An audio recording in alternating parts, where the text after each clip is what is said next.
Person-Environment Fit, an Introduction, Part 2 of 2.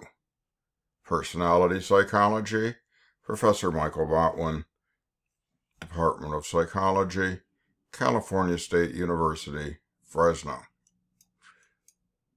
Well, there are two major questions that we need to ask about the person and the situation, and David Funder gives us a good view on these things. First of all, we have to understand, what does the personality of an individual do that transcends the immediate situation and moment and provide a consistent guide for his or her actions? In other words, when does personality override the situation? Typically, it's a weak situation or a relatively inconsistent one.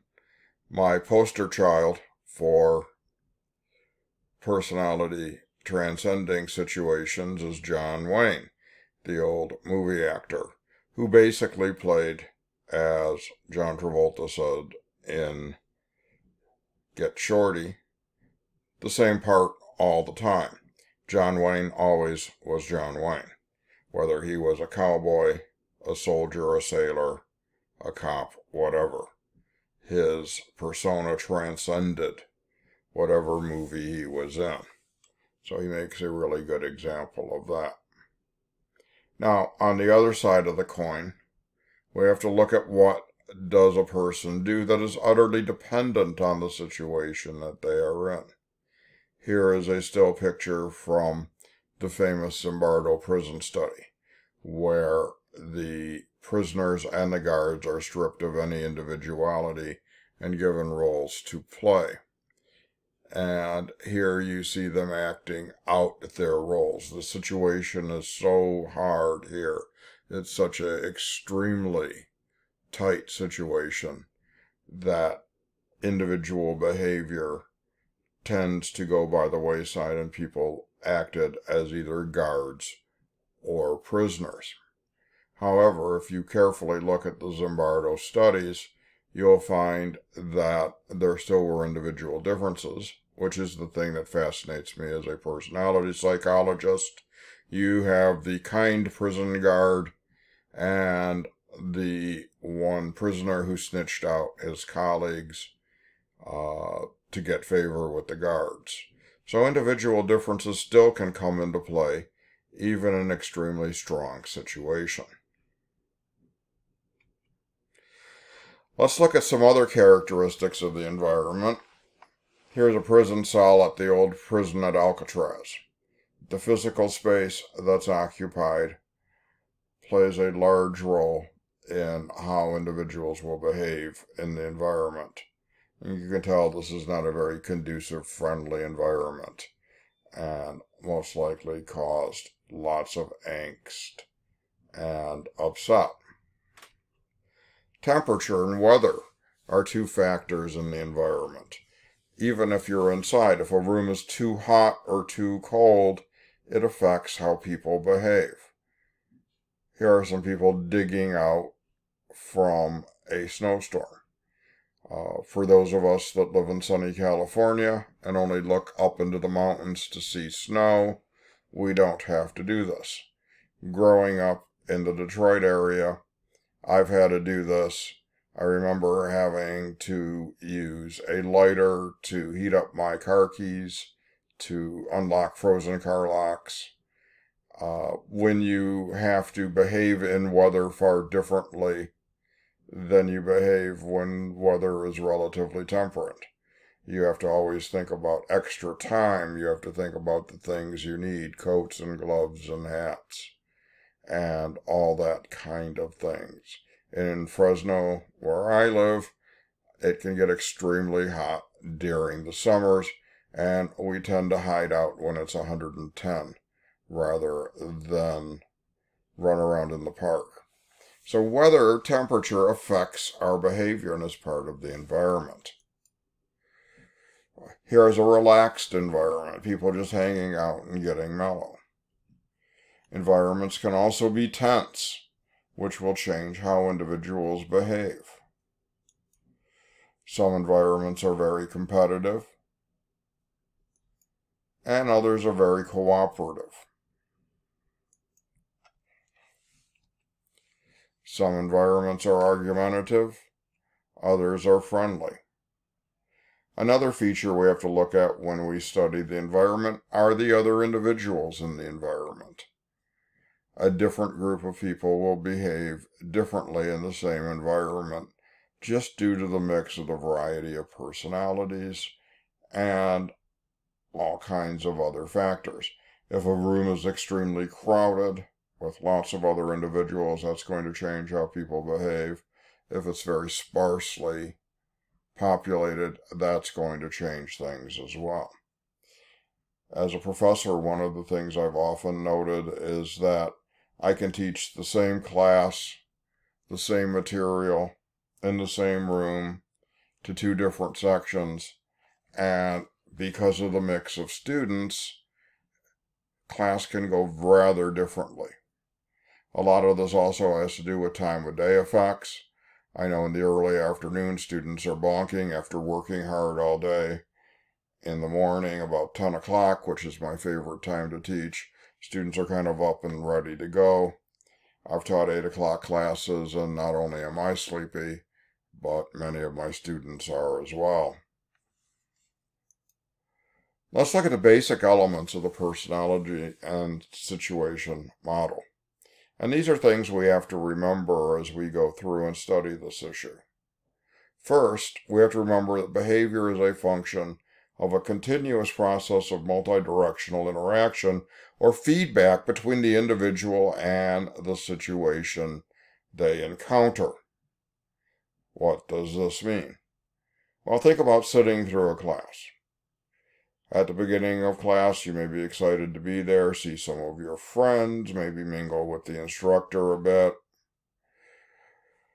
Over time, you start getting sore from sitting in a fairly uncomfortable seat provided to you by the state of California in the classroom.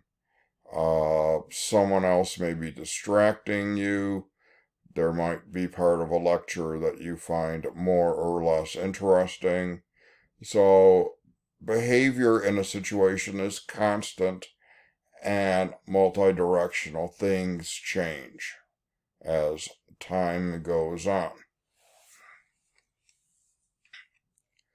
The individual is an active intentional agent in this interaction process. Even if an individual in a classroom decides they're going to sit there and not engage in class and not talk and not pay attention, they're making a choice to do that.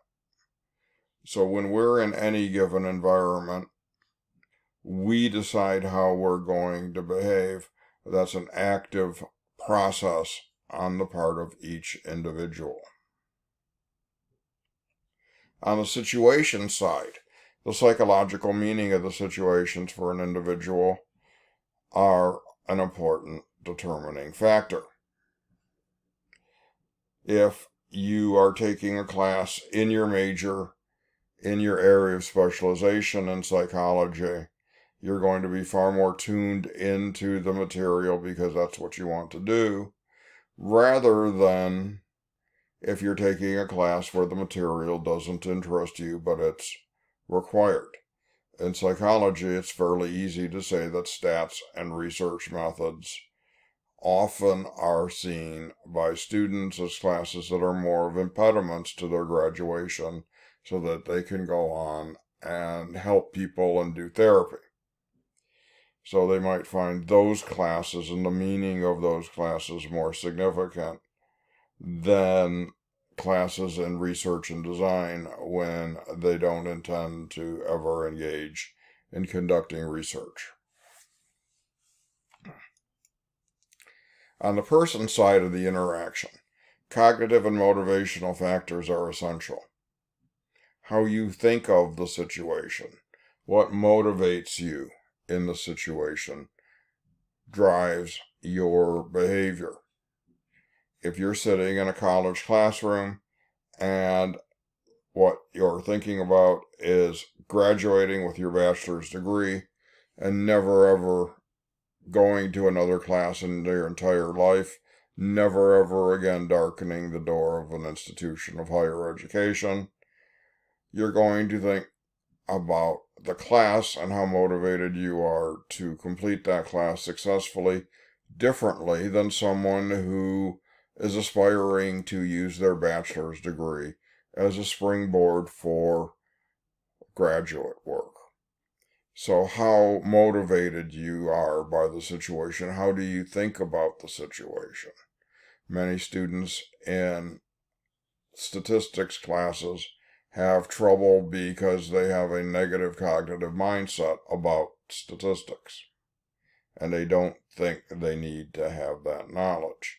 Oftentimes when they discover that that's important knowledge to have, they're motivated and tend to work hard at understanding things like stat. Also, when we look at the person's situation, we have to remember that there's an interaction between the two. Some traits show up only in relatively relevant situations. I said that poorly, excuse me. So traits show up only when you need them. I would imagine as you're watching this video, you don't have a lot of necessity to be very altruistic right now. If a need to be altruistic came up, you probably would come in and help someone. But there isn't an altruistic situation at the present moment. All traits are more easily expressed in some situations than others. That's a very important point. Sometimes if we're extremely outgoing and extroverted, that's really good for social occasions. But in other situations, it might be better to be a little bit more restrained and not talk up as much. Traits can change a situation. If a person with a certain set of personality traits comes into a room, they can be the person that's charismatic and takes a dull party and makes it great. On the other hand, if they walk around with a black cloud over their head, they can walk into the same room and make a really good party really bad. We also choose different situations to match our traits. Things that we do and we like. If we have a certain set of personality traits, we go to environments that fit those traits. So if you're an extroverted person, you'd like to go to social events. You'd like to go to places where there are lots of people. If you're an introvert, you tend to choose more quiet environments without a lot of stimulation. We'll revisit some of these and put them into a model when we look at Buss's model of selection, manipulation, and evocation. Well, one of the things that we've looked at during this unit on person-environment fit are criticisms of personality psychology by social psychologists, and most importantly, Walter Mischel's criticism of personality traits. Dan Ozer, in a rather brilliant paper, calculated the correlations between variables from classic studies in social psychology. And you can easily do this by taking the F ratios in analysis of variances and converting them to correlation coefficients. So let's look at a couple of the finest social psychology studies out there. In fact, these are some of my favorite studies. Bystander intervention, the studies done by John Darley and his colleagues. Darley found that more people in an environment, the less helping. So if you're walking down a crowded city street and you need help, you're not likely going to get it. If you're walking down a relatively uncrowded street, and let's say you drop something and there's only a couple of people around, you're more likely to have one or two of those people come to your aid and help you.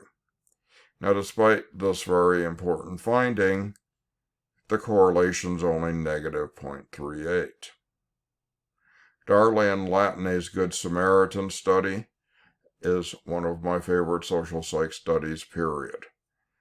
Seminary students were told that they had to get across town by a certain time, or they would forfeit some scholarship money.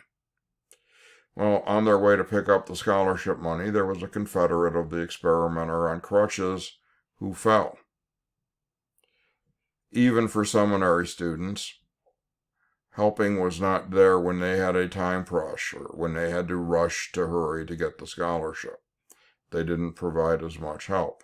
Under a second condition where there wasn't a time pressure, far more of the seminary students helped. Fantastic study, one of my favorite studies. However, only a negative 0.39 correlation between hurry and helping. Stanley Milgram's studies. Stanley Milgram, again, one of the most classic favorite social psych studies of many, many people. Milgram did a variety of permutations on his studies. And in one variant of the standard Milgram obedience paradigm, the victim was isolated.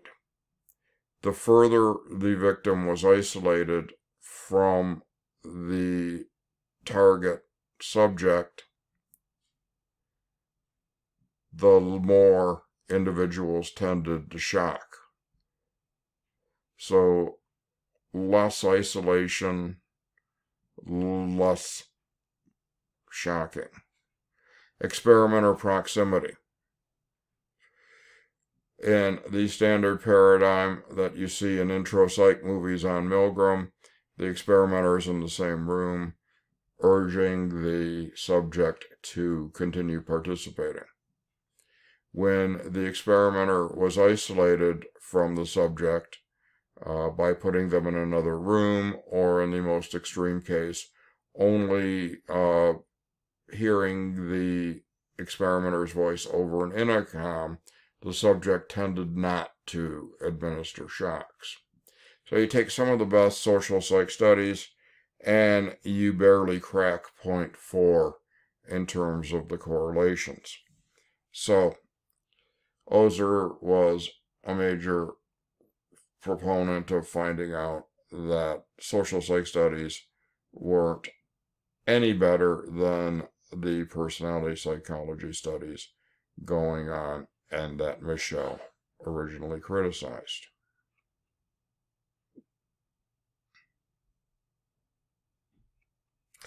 This is a We Have Couches video production, copyright 2020, Professor Michael Botwin, all rights reserved.